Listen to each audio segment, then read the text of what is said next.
Kinapanaligan ka na, pero hindi ko pwede hambalon. Base kung mabatian niya, mas madali kanya madala. Pero duklain ko diyan. Tagabi. May kapanilag sa akon. Ginago sa bintana pa. Sa likod sa kortina. Sa Sumag National High School, may mga estudyante nga lain pamatsyag. May ginakapoy, may ginahilanat, kag may ginastress. Pero si Carlo, lain ang iya ginabatsyag. Daw may nagasunod sa iya. Daw may nagapanilag.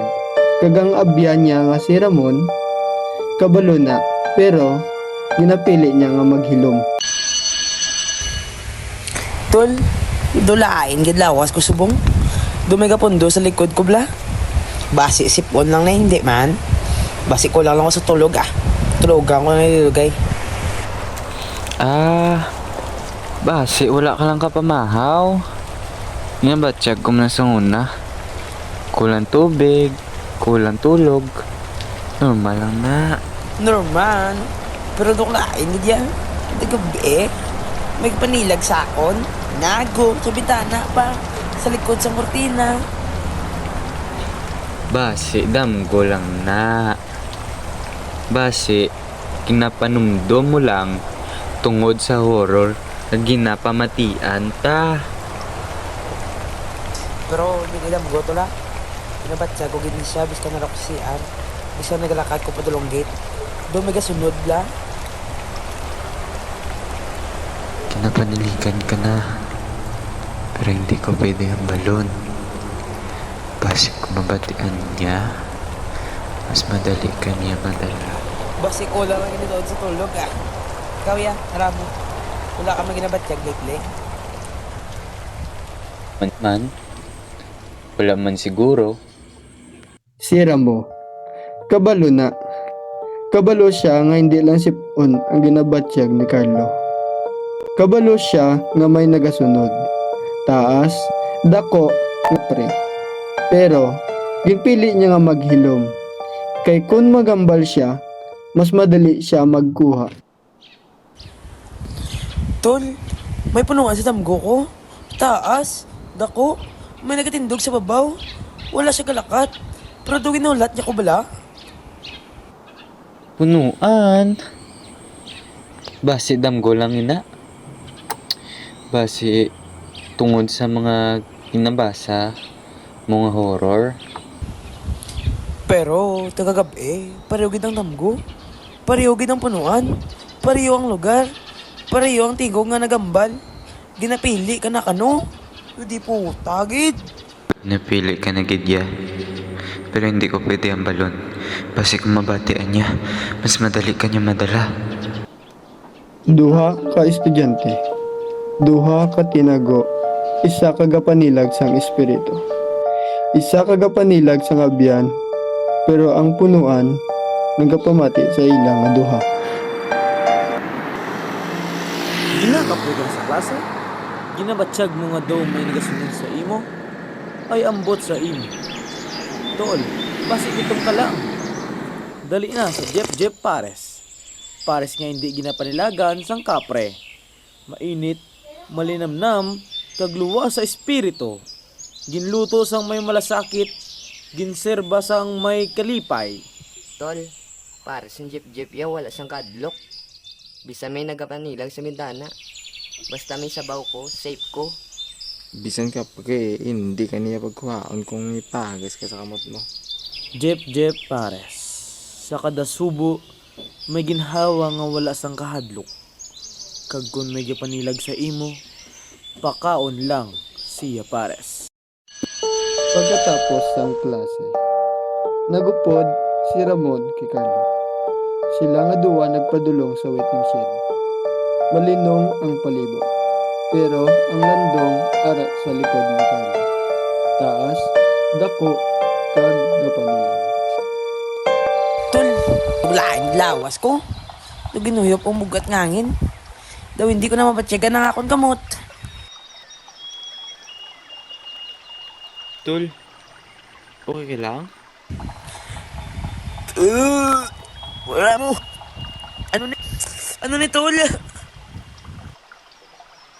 Nagapanuka si Carlo. Itom, daw lapok, kag daw sabaw nga wala sing kabuhi. Wala siya kabalo kung ano ina. Pero si Ramon, kabalo na. Carlo, hindi na ina normal. Hindi na ina sipon. Hindi na ina stress. Ano ni tol? Tinapanuka ako ni gabi. Wala ko lang inambal sa inyo. Iba si tawaan nyo kubla. Wala ako katawa, tol. Kabalo ko ano ina. Pero hindi ko pwede ang balon. Ang kapre. Wala na sa likod ni Carlo. Pero subong, ara naman siya sa likod ni Ramon. Ramo, daw hindi ko na ni kaya. Daw ginahuyop na ako sa itong hangin. Daw ginabanlagan ko mismo sa mga punuan. Carlo, ginapili ka ng gidya. Ano ni himuon naton? Wala ko kabalo kung anong himuon ta. Katods, tol. Carlo. Carlo. Pero, antes pa siya madala, may duha ka misteryoso nga nilalang nga nag-abot. Isa, kamay malaba nga baba, kag makulay nga sombrero. Kag ang isa naman, may balbas, tsinelas, kag may dalang kutsara. Good afternoon. We heard someone's in trouble. Hindi pwede kwaon si Carlo. Kamay mga pares pa siya nga wala pa diri niya na ubo. Sino na sila? Ramo? Niramgo ko na eh. Sa tunga sang kadudulman, may mga nilalang nga hindi pa pinaabot. Angkol, grandpa, kag papa. Nagabot para magluwas, pero hindi pa tapos ang tanan. Wala na ako sang choice. Kinahanglan ko na gamiton ng pares. Pares. Tol, ano ni? Ritual? Kinapanudlo ni Uncle Grandpa. Sabaw nga may sibuyas, kalamunggay kaginbutangan sang asin nga ginbintisyonan. Ginapares niyo ako. Ginbutangan nyo sang kalamunggay? Ay, hindi ko na naiya kaya. Bahala lang kamo na mga tol. Tol, ginuwas mo ko gamit ng pares? Ginuwas na kagamit ang sabaw, pero hindi pa tapos ang tanan. May isa pa kabalo na wala na ubos. Pagkatapos ng pagpanuka ni Carlo sang itom nga sabaw, nagpabilin ang kahilom. Pero hindi pa tapos ang tanan.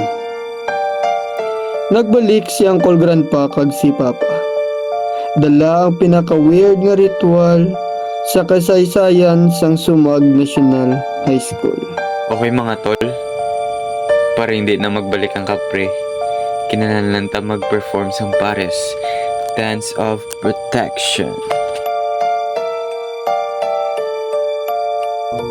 Una, dapat may sabaw sa kamot, kutsara sa agtang, kang tsinelas nga may asin. Ano niya? Ritual na eh? Or TikTok challenge? Base combo ni, pero kung makabulig, sige lang. Step 1, higop sa baw. Step 2, sayaw madumigin na panilag sa likod mo. Step 3, sisigaw sang wahahaha para ma-disorient ang spirito. Wah!